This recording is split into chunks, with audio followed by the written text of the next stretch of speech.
Hello. Hello. Hello. Hello. Every Rush song. Buenas noches, my friends, and welcome to Hemispheres. Hemispheres. Hemispheres. The next album on our list of Rush songs to analyze as we go through this process of analyzing every Rush song, which coincidentally enough is where you can find us on social media at Every Rush Song. Every Rush song. Every Rush song. What do you think? Hemispheres? Song. Yes or no to Hemispheres? You like it? I love Hemispheres. It's my second favorite Rush album. Is it? Mine too. Is it, Tim? Yeah. It's my Is it, second Jay? favorite Rush Is album. it? Wow. I absolutely freaking love Hemispheres. Tim, I have a question for Jay. I should rehearse this better. Yeah. Jay, do you have any interesting facts about Hemispheres? If someone was new to Hemispheres, what would they need to know? Well, gee, Shane, I'm so glad you asked. Let's start with the fact that Hemispheres was released on October 29th, 1978. Oh, for Tim's birthday almost. Almost. Golly. Thank you, Rush. It's Rush's sixth studio album. It was recorded at Rockfield Studios in Monmouthshire, Said in what? Trident Studios in London, with Terry Brown, which we had discussed, I believe, in our previous conversation. It says here that the album examines and analyzes the human psychology via the left and right brain portions of the brain, which is a concept developed by none other than the lyricist and drummer Neil Peart. Go on to say the first song, Cygnus X1 Book 2, is the sequel to Cygnus X1 Book 1 that was on the previous album, The Farewell to Kings, that came out in 77. So I guess that was just a year. Man, they got right to work. They weren't messing around. Man, for a while. That's the way they you were did just- it back in the days. Yeah. Especially in the 70s. It was record an album, take it on the road. While you're on the road, you were expected to start writing new material, and you'd go over it and do some arranging during sound checks and stuff like that. But you might get a week or two off after the tour, and then you were back in the studio. Yeah. You know, that's just the way it was back then. It's a full-time job. Well, Well, because number one, you weren't making any money off of album sales. You were making money by being on the road. Right. You know, it's how you get paid. Would you say it's kind of the same now? Because I mean, or is it No. different now? I think it's a lot different now. Yeah, but everything is streamed now, so the artist doesn't make as much money off the music as they used to. Okay. Before they would yeah. tour to support the album, and I think get people, Yeah, to get people to go out and buy the album so they can pay the record company back for all the time they spent in studio. But you're right. So at a point, I would say, like, especially pop music in the 90s, you know, those pop artists are putting out, you know, an album has 2 or 3 hit songs, you know, or at least just the one hit song, but they were doing their deals differently back then. So, you know, and they would go on tour, but man, it wasn't the grind that the bands of the 70s were going through. And even, you know, through the early to mid 80s, you know, you had to, if you wanted to make money, you had to put on a concert. Yeah. the early days of the Foo Fighters and Rush and all those guys playing shithole clubs and Right. all that stuff. You know, it would play anywhere that they can you know, make a dime. Yeah. Earn every cent you can to pay back that loan to the record company. Right. Recording and promoting your album. Yeah. Yeah. But 78. Oh, go ahead, Jay. I was gonna say there's one little piece of stupid trivia that I picked up on here. It said that Neil Peart introduced the gong and the timpani to the percussion set for the first time on this album. He did. Yes. Yeah, he did. Man, that gong at the end of book 2. Yes. Oh. I loved it. Yes. And because he had already introduced the bells and chimes from Farewell to Kings. Mm-hmm. So he had added that. So he introduced the gong and the timpani, but what else did he introduce? Well, I'm so glad there's one more percussive instrument that showed up on that album. No. I'm sorry. He introduced that on Xanadu, Farewell to Kings. I'm wrong. I was gonna say there was one, and I thought it was on this album. There's one song. It's just a quiet. It's just like the music stops, and all you hear is a little triangle, a little. Ding. Oh yeah. That's in Prelude, the Hemispheres Prelude. That was greatness. Yeah, I mean, yeah, you would think it could.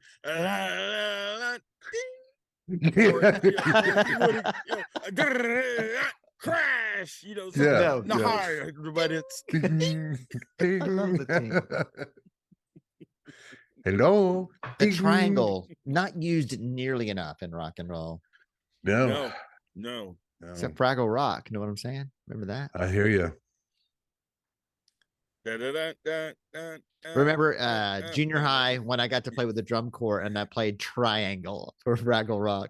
Yeah. Are you serious? One of the highlights of my life, even though it was a triangle, getting to play with the drum corps. Right. And we performed in front of the entire school, the Fraggle Rock theme, and we were all wearing our members only jackets. I want to say sunglasses and some kind of like racing hats or something like that. Something stupid. It was the do-rag, the bandana, right? Wasn't it that? No, we weren't cool enough to sport do-rags. No, not that. All right, so a couple of other albums from 78. Tell me what you think. Parallel Lines from Blondie came out in 1978. Okay. This year's Model, Elvis Costello. Some Girls, Rolling Stones. Darkness on the Edge of Town. One of the greatest Springsteen albums. Overrated. Van Halen from Van Halen. Outlandos d'Amor by the Police. The Cars by the Cars. Who else? I saw some others that were interesting because I listened to a few of them just to get an idea. Peter Gabriel's, I guess, first solo album wasn't very good. I didn't like it. Pieces of 8 by Styx. Don't Look Back by Boston. Sound-wise, I mean, Hemispheres. I mean, at this point, albums sounded a lot better than just a few years earlier. There were some pretty crappy albums from just a few years earlier, but just the recording quality, the sound quality on Hemispheres, I think, is just way better than any of those. Yeah. Mm-hmm. Yeah. Wow. Yeah. So I was looking this up to see another great album came out in 78 by one of my favorite all-time artists, Mr. William Martin Joel. He came out with the album 52nd Street. Oh yeah. Yeah. Which contained the song Zanzibar, on which a gentleman by the name of Freddie Hubbard played trumpet, this just crazy ass trumpet solo. And I had a little touch of greatness because when I was in high school, we went to the Caravan of Dreams. Remember that place, the Oh, jazz yeah. club? Yep. And Freddie Hubbard was playing, and we were sitting over in the corner because they didn't card us. We're drinking champagne and playing pennies because we didn't have quarters with the champagne. And during his break, I went over to talk to Freddie Hubbard, and I told him that I was in the Denton 1 o'clock jazz band. Oh no. And Really? that I am an excellent screamer on the trumpet. I like to play those high notes. Now, Jay, And he- was this because you had to be a big shot, didn't you? oh, I had to be a big shot, which also coincidentally is on that album. Good call. But Yo. he knew, he saw right through it. He knew I was bullshitting, but he was very nice about it. He was a very nice guy. And then after he told me, yeah, man, the high note thing, that's just not my deal, man. He goes, I just say everything. I say it with everything else. So he goes back for a second set, and the first thing he does is just starts wailing. That's awesome. Hey, you didn't happen to say, yeah, man, I'm really good at hitting those high notes. Like the highest note I've ever hit was a J sharp. Yeah, then he would have thought you were being sincere. Oh, dear. So I don't have the experiences, the memorable experiences with anything from Hemispheres like I did from Power Windows, except the time when I was working at 7-Eleven and my supervisor was trying to dance to the trees, and it was on the 5/4 instrumental part. And like every fifth beat, she just like almost fell over because there's this extra beat in this dance thing she's trying to do. That's awesome. Da-da-da-da-da-da-da. Da-da-da-da-da-da. See, that's I still love that. That is the best cover of that song ever. Oh The yeah. Trees by Richard What's that the guy's Richard name? Cheese. Richard Yeah. Richard Cheese. Cheese. Yes. Yeah. A Good shooby Lord. dooby doo. Scooby and Scrappy Doo. Hey, what's the matter, you? Oh, So the I album wish he would do an cover. entire album of Rush. That's the only one. That's the only song you did, right? That's the only Yeah. one he did. Yeah. It was from his Christmas album. Yeah. Yeah. So you wonder, well, wait a second. It's a Christmas album why is Because the the trees tree, on it? Christmas tree. because of the Christmas tree. Exactly. Oh, Yeah. see, I just thought it was his gift to Rush fans. And a great gift it is Yes. as it should be. Now, did you know that the model for the Starman from 2112 is on the Moving Pictures album cover? Is he the naked dude? No. He's the dude in the suit and the bowler. He had to Is wear he clothes really? this time. Yeah. So that guy Oh, was the model. Yeah. So then that's kind of funny. Then who's the naked dude? Do we know who that is? Some No, but if ballet you're that guy? interested, I'll get his number for you. No, he was a dancer, I think it was from I don't remember. He was a dancer from somewhere in that, I guess, that Toronto area. No, that was my Uncle Fred. Okay. Yeah, he Here we was a go. dancer at that risque bar over in Bedford. There's a risque bar. Okay. Yeah, well, there was back A- then. What's a risque bar? What is a risque bar? A risque bar. I that's just what my parents told me. I Oh. don't know. I was too young to go. But yeah, Uncle Oh. Fred, and then yeah, his talent agent got him Mhm. hooked up, and so he is the naked man. Uncle Fred. Uncle Fred. Uncle Fred. God rest his soul. No, he's still alive. Oh, okay. Well, we Yeah. could still, rest his soul anyway. He walks around everywhere naked now. He sort of lost his mind. Haven't we all? He's walking down the street and he comes to a four-way stop and he does the pose with his nakedness. From that pose or that pose? He switches. It depends if he comes to a red light. If it's red, he does this.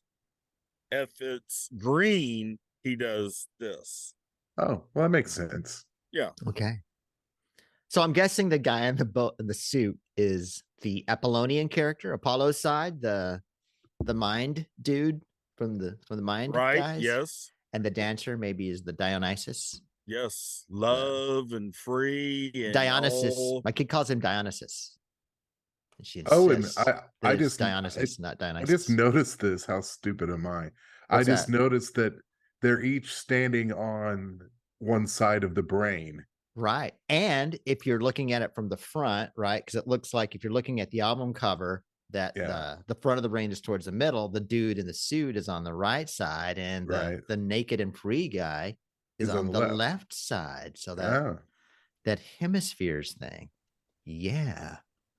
Man, Quite that's clever. crazy stuff. Who even came up with that?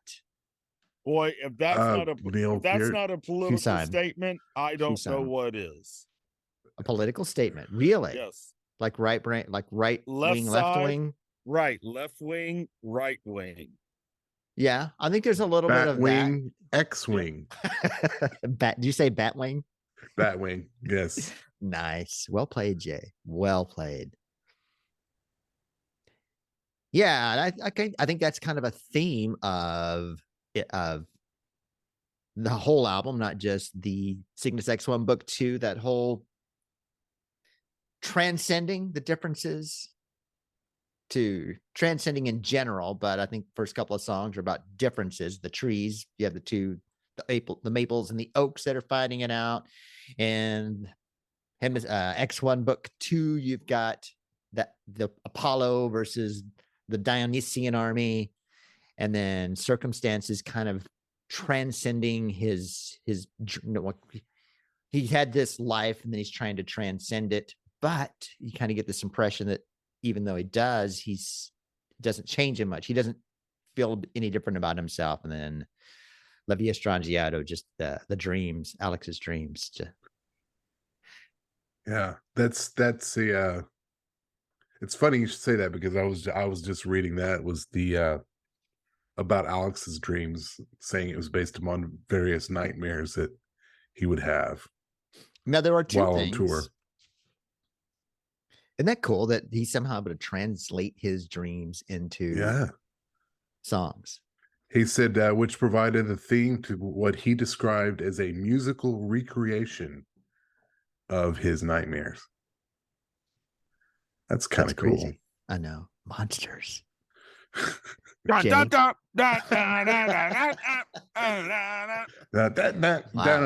scare. You know what? And you know what? A lesson here, because I had just turned my back on Tim, and remember that. Never turn your back on a monster. Right. Right. Never. Are you saying Tim is a monster? Or? No, I would never say that. There's two things that bug me about doing Hemispheres next. Do you want to hear number 1 or number 2 first? I would like to hear number 2, but just part of it, and then the last half of number 1. Okay. The last half of number 1. No, the first part of number 2. Yeah. Is that it's the second. Now, going back to the first part of number 2, we already covered one of the songs. This will be the first time we're covering a song again. Are we going to redo La Via Strangiato? Yeah. Well, we could just cheat and repost that. No, I've got more to discuss about it. Okay, good. That's what I want to hear, Jay, who I'm pointing to on this side. I can never tell which. I mean, after all, that is one of my favorite Rush songs ever. Yes. Tim, do you concur? The lyrics alone are just mind-blowing. We're just diving into it again. So I would like to invite you, dear listener, joining us on this journey through every Rush song. Go back and listen to that episode, La Via Strangiato. Tell us what we missed. You've got a couple of weeks before we record? No, they don't. The way I'm completely wrong. We'll have already recorded it, but still, we want to know what you think about that one, and we'll course correct along the way. Here's my second problem. If I can try to save this thing, we're doing the Cygnus books out of order. We're going to do book 2 here with Hemispheres, and we haven't done Cygnus X1 book 1 yet. Is that okay? I want to throw out a little controversy. Oh, or controversy. I love a good bit of controversy. I went back and listened to Cygnus 1, Mhm, book 1. mhm. Pretty good. Pretty good. Just saying. Wow. I could see how you would be hesitant to say that because it will create a wave of controversy throughout the Rush I know. fandom. I don't Wow, I don't Jay, think not it's an afraid. issue doing book 2 before we do book 1. I No. know For we're the going to talk most part, about. it's 2 different stories. It's That just a character shows up. yeah. Okay. To me, that would be like saying we're going to have to do Fly By Night before we do Crest of Steel because of Bytorn the Snow Dog and then the Necromancer. Yeah, but Bytorn the Snow Dog isn't Bytorn the Snow Dog book 1 and Necromancer Bytorn the Snow Dog book 2. Shut up, Shayne. Okay. I'm shutting up. You don't have to tell me twice. Somebody tells Shut me up. to shut up. I Shut shut up. up. Shutting up. Okay. Tim, Yeah. take us home. I love Lamp. Wait. Do you love lamp, Tim, or you just see a lamp and say that you love it? I love Lamp. Well, there you have it, folks. So, Jay, La Via Strangiato, is that your favorite album from Hemispheres? Yes, I that's mean, my favorite favorite song. album from Hemisphere. Man, sometimes I talk faster than I can think. Hey, And I I'm can't with do you, either man. very fast. You and me both, sister. No, yes, that would definitely be my. That's a tough one because Trees is my favorite. Another one of my favorite Rush songs. Tim, Son of a bitch. what are you going to do? Tough calls, tough calls. Tim, favorite song of Hemispheres before we analyze them? Because I'm going to change your mind. My goal is just to change Tim's mind on every album to make his least favorite song Okay. make him like it more. My favorite song would be Circumstances. Bullshit. And then my second favorite Sorry. would be Hemispheres cussed. Book I'm 2 with the Trees and La Villa Strangiato tied for second. I agree with you about the second place one. We need to talk about Tim's ranking methodology. It's he kind of gives me wrong. He kind of gives up after number 1. Right. Hey, I'm no Power Windows. I said Middleton Dreams was number 1.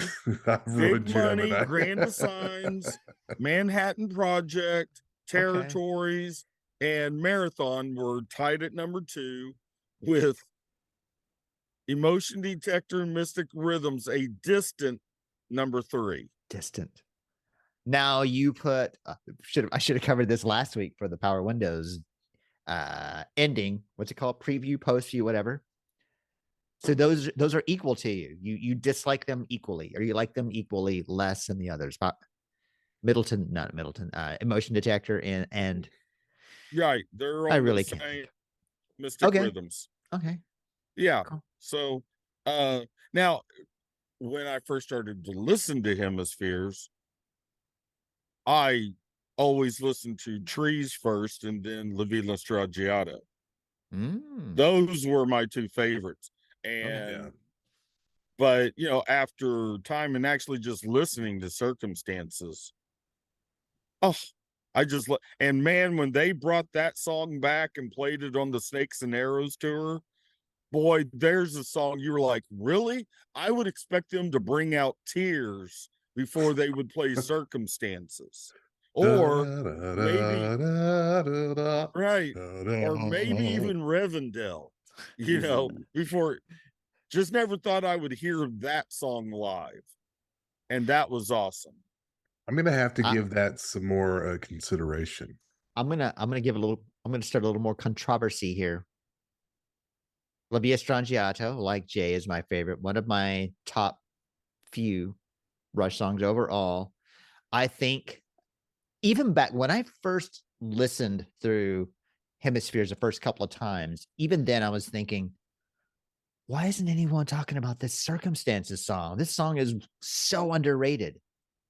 And I still think it's underrated. Circumstances does not get enough love in this world. And I seek to change that. except for Tim. I want to make Tim like it last. And the trees, kind of farther down the list of my favorite Rush songs. It's way down there. Not very high. Well, I mean, it's probably because it's all about socialism. Well, I mean, it's We're going to talk also- about that, aren't we? It's No, probably we're one definitely going to talk about that. it's probably boy. it's one we hear a lot. I think it's that. It may be just you've heard it so many times that it doesn't have the same impact that it used to have. It's there with Closer to the Heart in that regard. What has made me love trees more is Richard Cheese.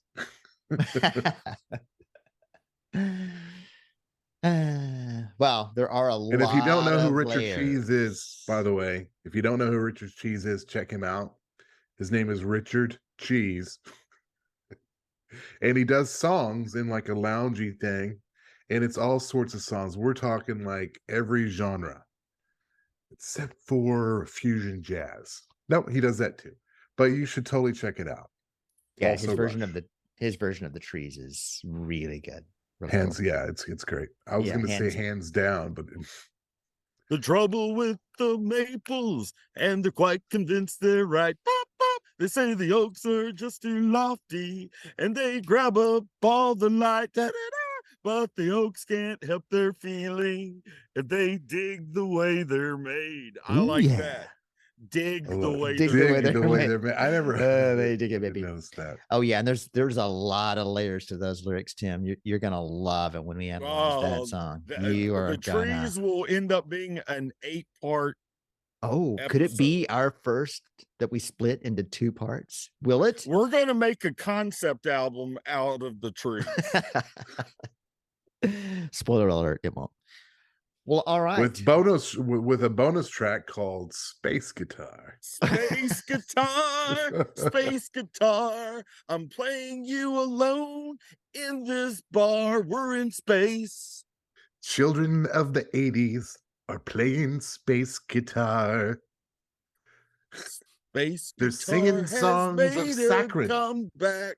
Wait, Saccharin? It fell out Say of Saccharin. orbit. Saccharin. Like the stuff in soda. Okay. And building fancy cars. All right. Well, I'm excited about the trees. I'm excited about Hemispheres because mythology. You too. It's just such a gift that I get to talk about mythology next week. Oh no. All right. So are there any old late 1960s, early 70s, maybe early 80 movies that we need to watch to No, you probably need to read some. Oh, you know what? No, I'll just watch Oh Brother Where Art Thou. Maybe read a little Sigmund Freud. Might talk about some Freud next week with Clash of the Titans and Smoking the Bandit. Probably. Yeah, that's it. Watch Clash of the Titans, Smoking the Bandit, and read a little Sigmund Freud. That'll pretty much get you set for Cygnus X1 book 2. Hey guys, I just received a text message from who's it from? That's funny. Howdy. That's just in time. Yes, because they can help you. Yes, they will in a moment. But I want to say that our friend Randy sent me a text talking about our live that we did earlier, saying that he's proud of me. By the way, you made the correct choice for the keyboard era. Boom. Okay. All right. There it is. Because I would like to reiterate that we don't know. We're just throwing these things out there. We're just starting a conversation. We need your help finishing it at every Rush song on every social media platform. And speaking of finishing it, Tim, take us out. This is how we finish it. Thank you very kindly, Arlington. Good night. Ready? Wait, no, let me record it. Oh my She's goodness. recording Sorry, folks. Yeah. Wait. Here we go. Thank you very much, Arlington. We love you. We'll see you again sometime. Good night.